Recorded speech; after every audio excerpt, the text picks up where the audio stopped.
Hi అందరికీ. అయితే నన్ను ఒక సిస్టరు కింద నుంచి దారం వచ్చేటప్పుడు లూజ్ వస్తుందని అడిగింది పీకో మిషన్కి. పీకో అట్లని ఎక్కడ ప్రాబ్లం వస్తుంది అనేది నేను ఫేస్ చేసిన ప్రాబ్లమ్స్ మాత్రమే చెప్తా చూడండి. ఫస్ట్ వచ్చేసరికి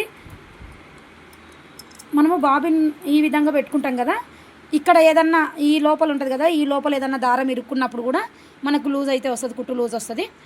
అయితే ఒకవేళ ఇక్కడ దారం లేకున్నా కూడా లూజ్ వస్తుందని మీకు అనిపిస్తానంటే ఇక్కడ ఈ కొండి ఉంది కదా, ఇది చూస్తున్నారు కదా, ఈ కొండికి దట్టబెట్టండి. దారం తీసుకెళ్ళి ఈ కొండికి ఈ విధంగా దట్టబెట్టి బాబిన్ పెట్టేసేయండి లోపల.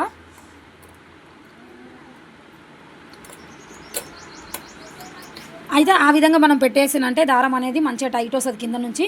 ఇంకొక ప్రాబ్లం ఎక్కడ వస్తుంది అంటే, దారం పైనుంచి లూజ్ వస్తుందంటే మనకి ఇది ఉంది కదా, ఈ రౌండ్ వచ్చేసరికి ఈ రౌండ్లో ఏదన్నా దారం ఇరుక్కున్నప్పుడు కూడా మనకు పైనుంచి దారం అనేది లూజ్ వస్తుంది ఖచ్చితంగా, ఇక్కడ నుంచి మాత్రమే. అయితే ఒకవేళ ఇందులో ఏమైనా దారం ఉందా ఏదా అని ఒకసారి చెక్ చేసుకుంటే సరిపోతుంది. ఒకవేళ దారం లూజు టైట్ అనేది దీనివల్లనే వస్తుంది. ఇంకొకటి దారం తెగుతుంది అంటే మనం సూది కరెక్ట్గా పెట్టుకున్నప్పుడు కూడా దారం అనేది తెగుతూ ఉంటుంది.